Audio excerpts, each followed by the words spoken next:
मेरे प्यारे दोस्तों, आप सुने होंगे हीरा अगर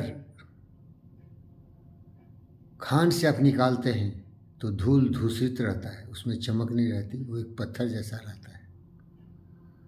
लेकिन अगर कोई समझदार व्यक्ति उस हीरा को खान से निकाल ले और इस तरह से उसकी काट छाट करे कि इतनी चमकदार और इतनी कीमती हो जाती है कि दुनिया के लिए आकर्षण का केंद्र बन जाता है।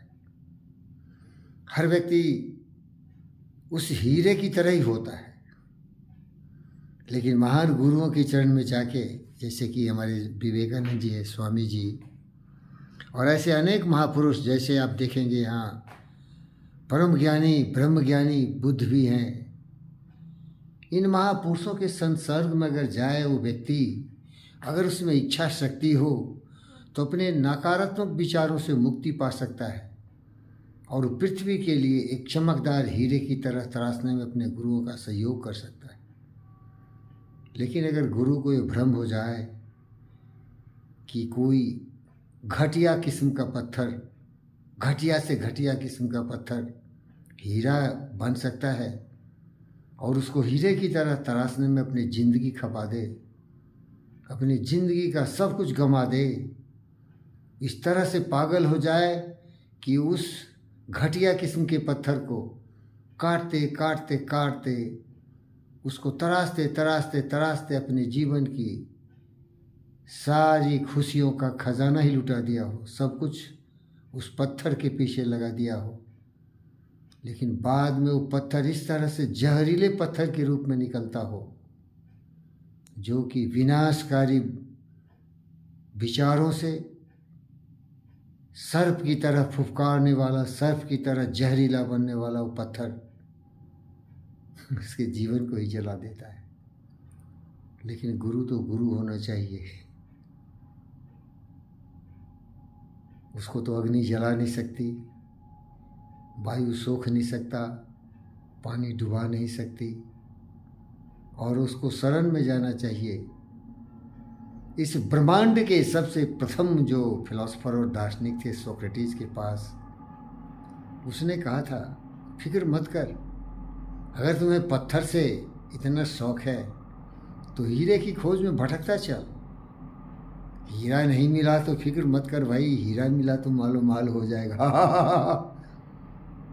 लेकिन अगर वो जहरीला पत्थर भी मिला तो कुछ तो मिला। जिंदगी भर इतना डसेगा तुमको पथरील पत्थर कि तुम पॉइजन प्रूफ हो जाएगा।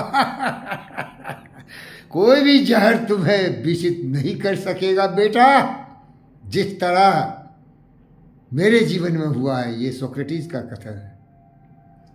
उसको एक ऐसा पत्थर मिल गया, पत्थर दिमाग, पत्थर दिल, पत्थर व्यवहार।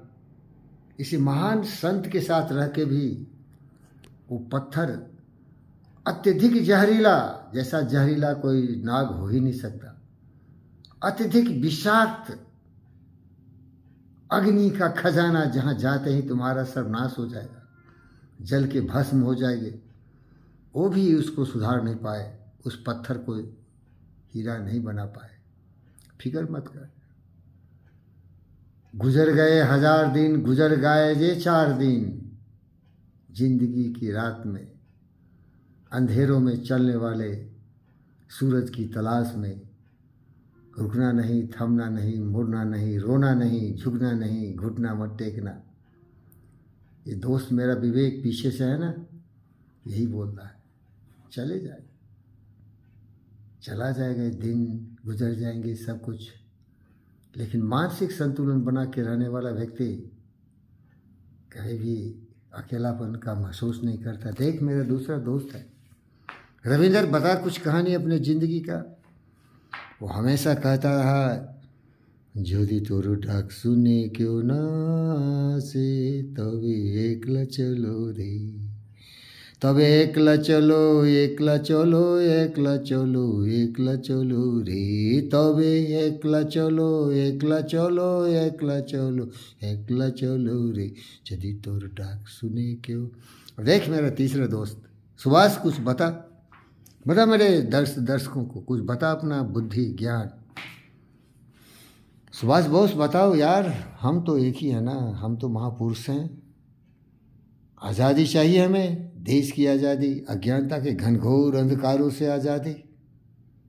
लड़ना भिड़ना, कभी पीछे मुड़ के नहीं देखना, सारी कठिनाइयों विघ्न बाधाओं को पार करते हुए। कि जिंदगी की जो सबसे बड़ी लड़ाई युद्ध है, इसमें विजय होने की कामना रख मेरे दोस्त। तरह तरह के दुष्ट मिलेंगे, तरह तरह के जहरीले सांप मिलेंगे, तरह तरह के घातक प्रवृत्तियों के मनुष्य मिलेंगे, लेकिन कभी भी अपनी साधुई मत छोड़ना। हा चल, जीता चल, मरेगा एक दिन, सभी मरते हैं, डरता क्यों है बेवकूफ़।